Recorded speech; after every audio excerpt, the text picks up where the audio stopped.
Pour les passifs, on va démarrer de tout en haut. Dans magie noire, on n'a aucune compétence qu'on utilise de magie noire. Par contre, il y a quand même deux passifs à utiliser. Le premier, connaissance impie, réduit le coût de santé, magie de vigueur de toutes vos compétences. Donc, on va pas s'en priver. Le deuxième, persistance. Après avoir bloqué une attaque, votre prochaine compétence à santé, magie ou vigueur coûte 15% de moins. Forcément, avec les admin cuts, vous allez être amené à bloquer, même sans faire exprès ou en faisant exprès. Donc c'est toujours bien d'avoir ce petit passif qui vous permettra d'avoir 15% de réduction sur votre prochaine compétence. Ça, on va pas l'utiliser parce que lorsque vous frappez un ennemi avec une compétence de magie noire, on n'a aucune compétence de magie noire, donc ça ne nous sert à rien. Et celle-là, lorsque vous lancez une compétence de magie noire, on n'en a aucune, donc il ne nous sert à rien non plus. Deuxième barre, invocation d'Edric, on va prendre toutes les passifs. Vous récupérez 1400 de magie si un de vos familiers est tué ou renvoyé. Ça peut arriver qu'il soit tué, souvent dans les donjons. Ça vous permet de regagner un petit peu de magie, on va pas s'en priver. Réduit le coût de vos compétences ultimes de 15% insane, à prendre absolument. Augmente votre génération de santé et de vigueur de 20% si vous avez une compétence d'invocation d'Edric dans votre barre. Forcément, vous en avez parce que vous avez des pets sur les deux barres. Donc automatiquement, ça, 20% de santé et de vigueur en régène en plus. Et augmente votre santé maximale de 8% pendant que vous avez un fourmilier d'invocation d'Edric actif. On l'a tout le temps d'activer, donc forcément on a tout le temps nos 8% de santé en plus. Troisième branche, on va aussi tout prendre dans les passifs. Premier passif, augmente votre récupération de magie de 10%. Deuxième, augmente vos dégâts physiques, on s'en fout, mais dégâts de foudre de 5%, très utile. Troisième, augmente les dégâts que vous infligez aux ennemis de 1% par tranche de 10% de santé dans une pause. Voilà, toujours bon aussi. Et le dernier, augmente vos dégâts magiques et physiques de 2% par compétence de sorcier activée. Donc sur votre, là j'étais sur la barre, sur la barre principale, on est à 8%. Voilà, on a 4 compétences de sorcier, 8% de dégâts en plus, on peut pas s'en passer ça aussi. Ensuite, on va passer sur le bâton de destruction. Bâton de destruction, forcément, tous les passifs aussi. Le triple effet, les attaques lourdes de bâton de foudre infligent 100% de dégâts aux ennemis proches. Voilà pourquoi il est très utile d'avoir un bâton de foudre sur votre barre principale. C'est tout ce qui nous intéresse, parce qu'après c'est du givre et du feu, on n'en a pas besoin. Nous c'est le foudre, 100% de dégâts infligés aux ennemis proches. Sur votre attaque lourde. Pénétration magique, vos compétences de bâton de destruction ayant 10% de la résistance magique.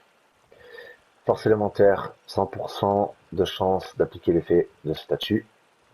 Savoir ancestral, s'équiper d'un bâton de foudre, augmenter les dégâts de vos compétences de zone de 8%. Voilà pourquoi c'est encore primordial de prendre un bâton de foudre, parce que c'est basé sur la zone. Vu que c'est un perso PVE, il faut taper beaucoup de modes en même temps, donc il faut de la zone. Très important. Expertise en destruction, lorsque vous tuez un ennemi avec une compétence de bâton de destruction, vous récupérez 3600 points de magie.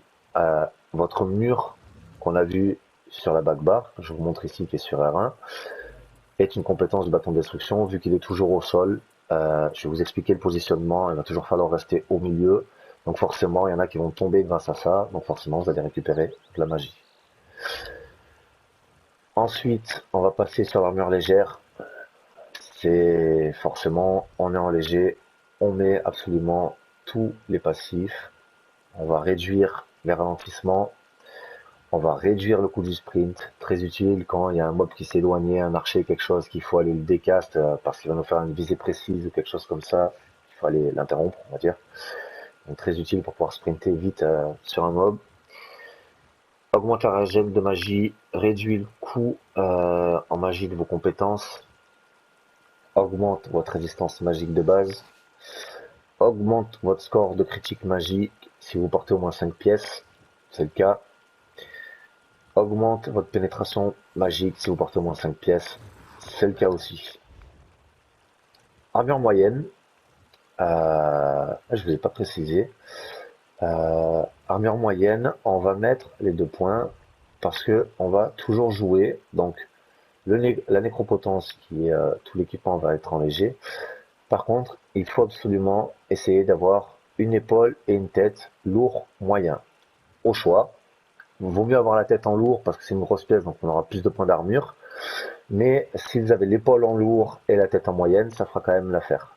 Je vous expliquerai pourquoi après. Ça va être par rapport aux compétences passives des indomptables. Donc tout le stuff en léger, par contre, tête en lourd, épaules en moyen.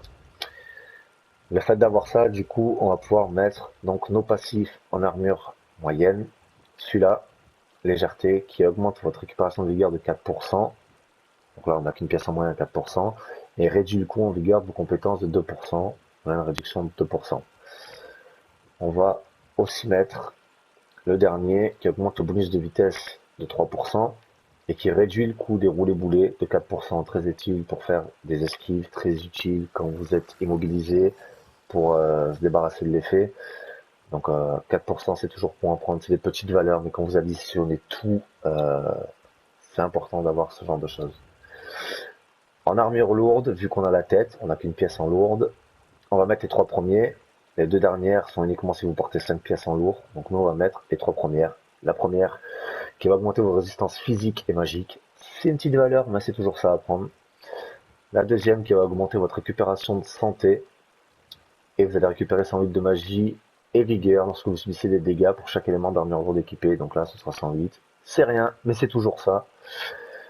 Et ensuite, vous augmentez votre santé maximale de 2% pour chaque élément d'armure lourde équipé, donc 2%, qui s'additionne, comme on l'a vu tout à l'heure, aux 8% aussi de santé max en plus quand vous avez des familiers. C'est pour ça que c'est des petites valeurs, mais qui vont se retrouver sur plusieurs points, et quand vous additionnez tout, ça fait des valeurs à ne pas négliger. On va de suite passer sur la guilde des guerriers. Il y a un seul passif qui est important à prendre, écraser l'infâme. Vous allez générer 9 ultimes lorsque vous tuez un mort-vivant, un dédra ou un loup-garou. En donjon, il y a énormément de dédras, de morts-vivants, de loups-garous. 9 ultimes à chaque mort. Je vous garantis que l'ultime, en plus qu'on a une réduction d'ultime qu'on a vu tout à l'heure avec les passifs, euh, c'est très très très utile encore une fois. C'est le seul passif pour la guilde des guerriers. La guilde des mages, on l'a vu tout à l'heure quand j'expliquais par rapport aux deux compétences.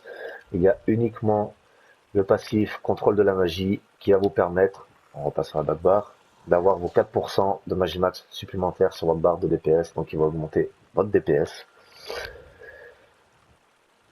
En indomptable, c'est ce que je vous disais tout à l'heure, c'est là qu'on va voir les passifs et c'est là qu'on va comprendre pourquoi il nous fallait une pièce en lourd, une pièce en moyen.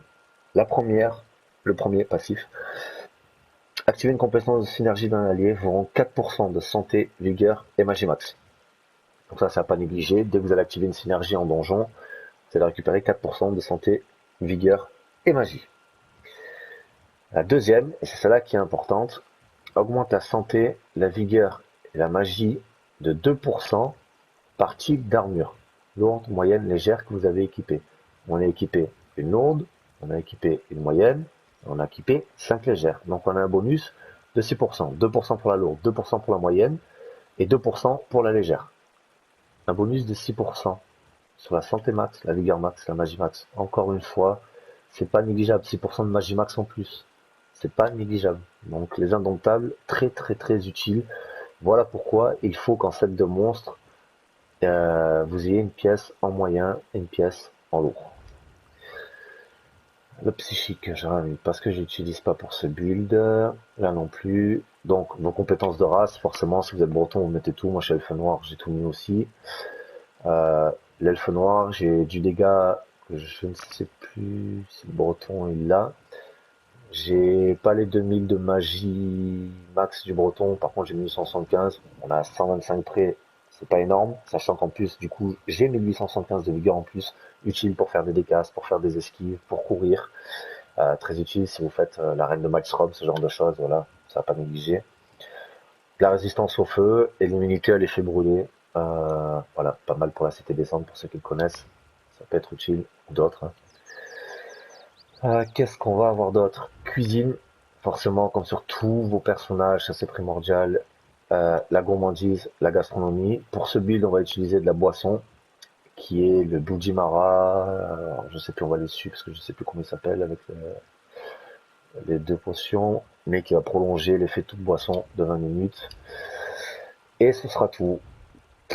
J'ai oublié de vous en parler, donc c'est vrai, pour la bouffe, on va utiliser le Bujimara purificateur. On peut utiliser l'autre qui augmente aussi la régène santé. Hein, si vous pouvez le faire, faites-le. Moi, à l'époque, j'avais pas la recette, donc j'utilisais celui-là, ça me suffisait. 4000 de magie max, 4300 de santé max, c'est très bien. La pierre de Mundus, on l'a vu. Je pense qu'on a à peu près tout vu. En ce qui s'agit des compétences, des passifs, les points de champion. Ce que je vais faire, c'est que je vais vous les mettre en screen sur le Discord aussi, ce sera plus simple. Je peux quand même vous les montrer, si vous voulez. Dans la tour, Seigneur de guerre, 37 qui va réduire le coût des libérations. Dans l'amant, on va mettre 76 dans l'arcaniste qui va augmenter notre gêne de 14%. On va mettre 76 dans ténacité qui va augmenter de 14% la quantité que nos attaques lourdes rendent en magie et en vigueur. Pour nous de la magie. Dans l'ombre, on va mettre 37% en garde des ombres qui va réduire le coût du blocage de 15%, très utile pour les ennemis cut. Et on va mettre 40 points dans l'acrobat qui va réduire de 17% le coût des roulés boulets. Je les passe vite parce que je vous mettrai les screens directement dans le Discord, donc vous pourrez vous arrêter dessus. Pour l'apprenti, on va mettre 66% salifique qui augmente de 22% les dégâts et les soins de vos coups critiques. On est full critique, donc 22% de dégâts supplémentaires. Overtime, on va dire. Érosion magique, je savais pas quoi foutre des 10 points qui me restaient, donc je les ai mis là, tout simplement. Pénétration magique, pas utile en PvE. Du moins, pas quand vous faites des instances. Avec des tanks qui vont debuff et tout ça. L'expertise élémentaire, 13% de dégâts supplémentaires, feu, froid, foudre, magique. Pour nous, foudre, magique et feu, le froid on l'utilise pas, donc l'utilise aussi. Dans la Tronlac, 21 points dans l'expertise en bâton, ce qui va augmenter les dégâts de vos attaques lourdes, vu que c'est un build basé sur l'attaque lourde, ça va faire 13% de dégâts en plus. Capitaine d'armes, attaque à dégâts directs de 12%. De tête, de mémoire, je me rappelle plus les compétences qui sont à dégâts directs. J'en regarderai, je vous préciserai ça sur le Discord éventuellement. Et surtout, très important, donc 81 points dans ton maturge qui vont augmenter de 24% de dégâts sur la durée. Le mur, l'attaque lourde est considérée comme une attaque sur la durée. La malédiction, vu qu'elle reste, est considérée sur la durée. La haute foudre, pareil. Donc quasiment toute notre DPS, donc 24% en plus. En défense, on va mettre 80 points en cuirassé qui réduit les dégâts les attaques à dégâts directs de 24%. Le bouclier anti-sort qui va augmenter notre résistance magique. Beaucoup de dégâts magiques en PvE. Très peu de dégâts physiques, même s'il y en a, mais quand même très peu. Donc utile. Vous pouvez après équilibrer avec résistant, avec la résistance physique qui est ici. Voilà, dégâts de poison, de maladie et physique que vous subissez, 49 points. Défenseur élémentaire, les dégâts de feu, froid, foudre et magique que vous subissez. Je parlais des résistances, je suis parti sur la réduction de dégâts, rien à voir. Poudre qui va réduire les dots que vous avez sur vous. Et dans la dernière branche, on n'a rien du tout. Voilà pour les CP, mais comme j'ai dit, je vous mettrai des screens, je vous laisserai le soin d'aller regarder ça. Et éventuellement de poser des questions. Là, forcément, c'est des CP 810 ou plus. Mais là, il y a 810 points de champion qui sont attribués. On pourra voir ensemble où je vous marquerai sur Discord les points primordiaux à mettre en premier, enfin les branches primordiales à faire évoluer au début. On a fait le tour pour ça. On va passer maintenant sur le gameplay et donc sur la rotation.